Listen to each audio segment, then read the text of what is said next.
Fala pessoal, bom dia, boa tarde, boa noite, tudo bem com vocês? Então voltamos aqui para mais uma aula do curso de Java. Espero que vocês estejam gostando do curso e que vocês estejam conseguindo acompanhar, tudo bem? E espero também que vocês possam acessar o portal programando.com.br para que vocês possam realizar o curso formalmente e obter o seu certificado, ok? Se você gostar, deixa o seu like, se ainda não for inscrito, por favor, se inscreva e qualquer dúvida, comentário, por favor, só deixar aqui embaixo, beleza? Vamos para a aula. Como vocês podem ver, já estamos aqui com uma página aberta, né? O que é essa página, pessoal? Aqui eu estou lançando, então, nesse vídeo, o aplicativo do portal Programando. Perceba que ele já foi lançado na Play Store, né? Ele ainda é disponível apenas para Android, mas aqui vocês podem ter acesso a todo o conteúdo do portal Programando, vocês podem ter acesso aos cursos do portal Programando propriamente dito, então, que é a introdução a Java, algoritmos, tenho também de introdução a raciocínio lógico. Vocês podem ter acesso ao podcast, né? A todo o nosso conteúdo via áudio, podcast. Vocês podem ter acesso aos nossos vídeos direto lá pelo aplicativo. Então, você não vai precisar, né, buscar no canal ou direto no seu navegador. Você já vai ter tudo disponibilizado no aplicativo, certo? Tem uma área aqui de dúvidas e discussões, então alguma parte do vídeo que você não entendeu ou algo que você queira tirar dúvidas, você pode vir já e postar a sua dúvida, né? Tem todo o material que eu disponibilizo nas minhas aulas presenciais, nas faculdades onde eu dou aula, então vocês podem ter acesso a todos esses materiais, aos meus slides, aos projetos, certo? Então, o aplicativo é justamente para diminuir a distância, né, entre vocês e o portal Programando, beleza? Então, quem tiver interesse aí pode acessar, pode buscar portal Programando aí que vocês vão encontrar, certo?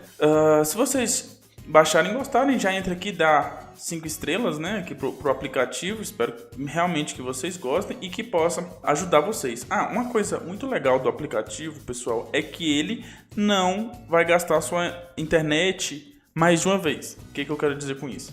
Quando você acessar, por exemplo, um slide, ou quando você acessar um curso específico que você estiver fazendo pela primeira vez, a próxima vez que você for acessar esse curso, ele não vai baixar, não vai gastar de novo a sua internet. Ele vai salvando em cache, né? E quando você vai acessar, ele já está lá. Então, ele vai otimizando essa utilização do seu aplicativo.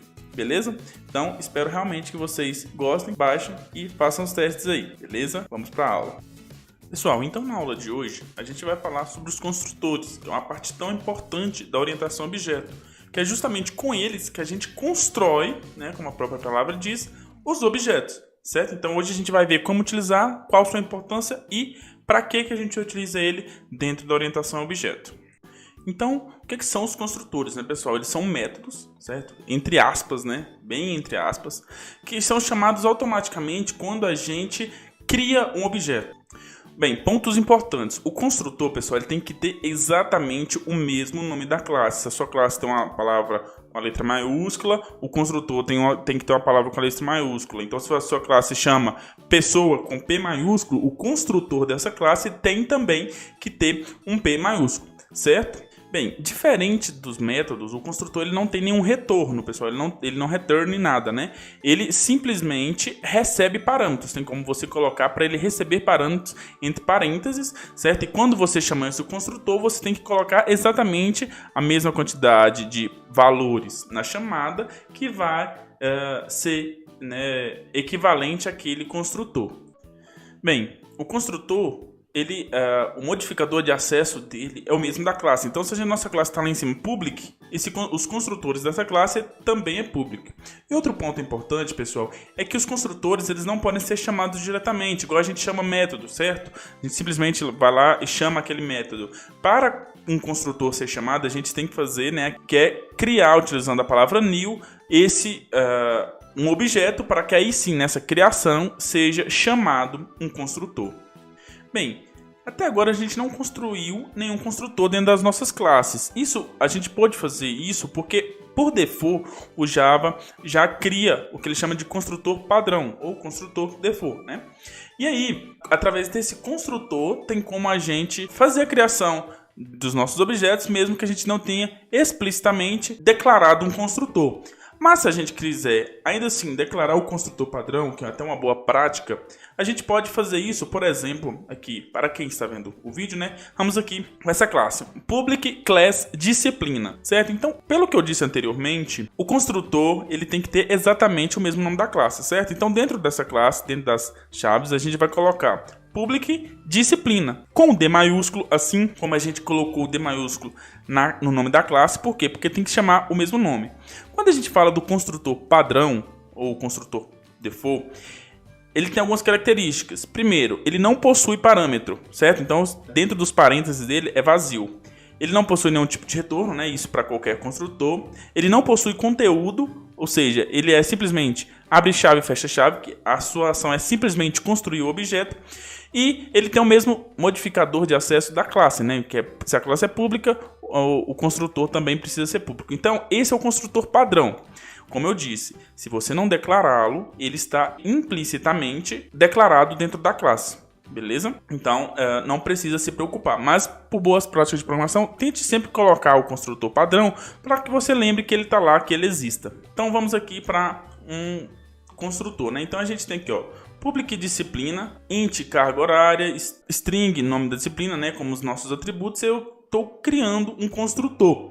E perceba que eu chamei também Public Disciplina, e aí sim, dentro dos parênteses eu coloquei os parâmetros. Olha, criei uma variável do tipo inteiro chamada carga horário e uma string, né, chamada disciplina. E aí eu vou fazer justamente o this carga horária.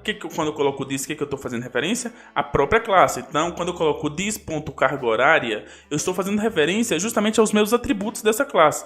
Recebe carga horária. Perceba que agora esse carga horária está sendo em this. Por quê? Porque agora eu estou falando da variável que eu tenho como parâmetro, certo? Então, por isso que ele está sem o this. Então, eu estou fazendo o meu atributo receber o que está vindo como parâmetro. E aí eu faço o meu segundo atributo, this nome disciplina, recebe nome disciplina sem o this, justamente porque é a variável que veio do parâmetro. O que é isso aqui me permite, pessoal? Me permite que agora, quando eu for criar um objeto, quando eu for lá criar uma variável do tipo disciplina, né?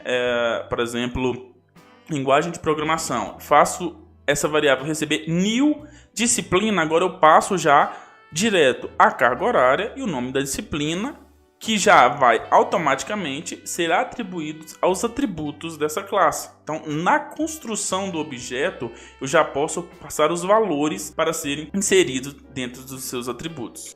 A gente tem um conceito, pessoal, em orientação a objeto muito importante chamado sobrecarga de construtor. O que é essa sobrecarga? Quer dizer que a gente pode ter mais de um construtor. A gente não precisa necessariamente ter apenas um construtor. A gente pode ter vários construtores. A gente pode ter o construtor padrão. Então, por exemplo, public aluno, abre e fecha parênteses, abre e fecha chaves, que é o nosso construtor padrão, certo?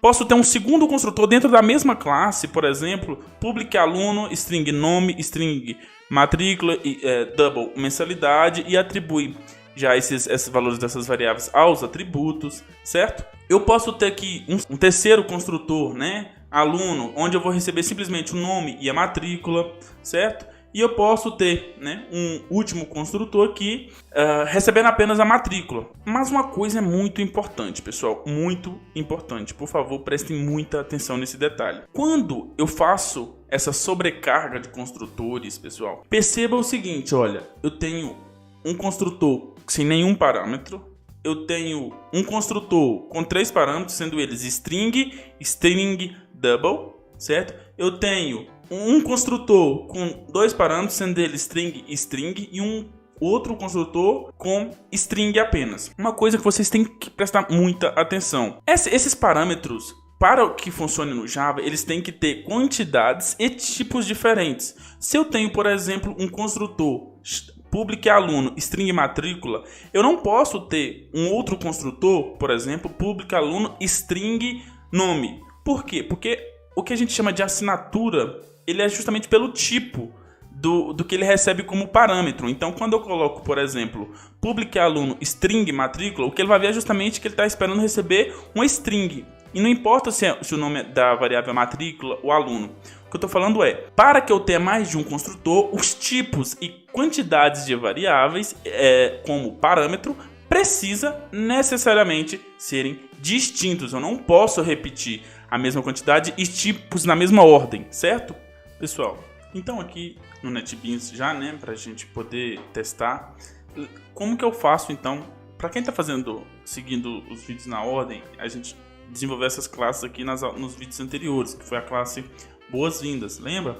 Que a gente depois chama ela lá na outra classe, cria um objeto dela. Então perceba que quando eu criei um objeto aqui da classe boas-vindas, olha, eu criei uma variável que eu chamei de teste1, depois eu falei que essa variável é do tipo boas-vindas. O que é essas boas-vindas? É justamente o tipo dessa classe que eu acabei de criar, certo? E eu coloquei, olha, vai receber new, ou seja, criado um novo objeto através de qual construtor? Qual que é esse construtor? Pensa aí, construtor padrão, certo? Então, com esse construtor, né, a gente consegue já criar o objeto, fazer ele funcionar bonitinho, como a gente tinha feito aqui, né? A gente já tinha testado nas outras aulas. A gente criou o objeto, utilizou ele depois, certo? Mas agora eu posso ter outros construtores, certo? Uma coisa importante: se você declarar pelo menos um construtor, obrigatoriamente você tem que deixar declarado o construtor padrão, certo? Porque senão o construtor padrão deixa de existir. Então, por exemplo, se eu vim aqui e coloco public boas-vindas, né? Porque tem que ser do mesmo jeito, então boas-vindas, como o B e o V tá maiúsculo, tem que colocar igual, certo? Abre e fecha parênteses, abre e fecha as chaves, certo? E aí, aqui dentro, quando ele criar, eu vou fazer, olha, system.out.println, vou imprimir aqui só pra gente saber que ele entrou dentro desse construtor, né? Entre aspas, objeto criado, beleza? Porém, agora, pessoal, se eu faço o seguinte, olha, se eu venho aqui nos meus parâmetros desse construtor que eu acabei de fazer e falo, olha, ele vai receber, vou até pegar aqui, ele vai receber dois parâmetros, o nome do curso e o período, certo? E vou salvar. Perceba que quando eu salvei, como agora não existe mais o construtor padrão, automaticamente essa classe aqui passou a ter um erro. Por que ele está falando aqui que tem um erro? Porque ele não está mais encontrando esse construtor aqui. A gente tem duas opções: ou a gente já vem aqui e coloca, né, o valor para o usuário. Então, por exemplo, linguagem de programação como parâmetro, e qual que era o segundo parâmetro? Era o período. Então, sexto período. Aí pronto, não tem mais erro. Essa é uma das soluções. Ou eu posso, pessoal, vir aqui e salvo aqui também, lá agora está com erro, e eu vou criar o construtor padrão para deixar ele aqui. Eu posso ter, né, como eu falei, vários construtores. Então tem que ser igual às classes, os nomes.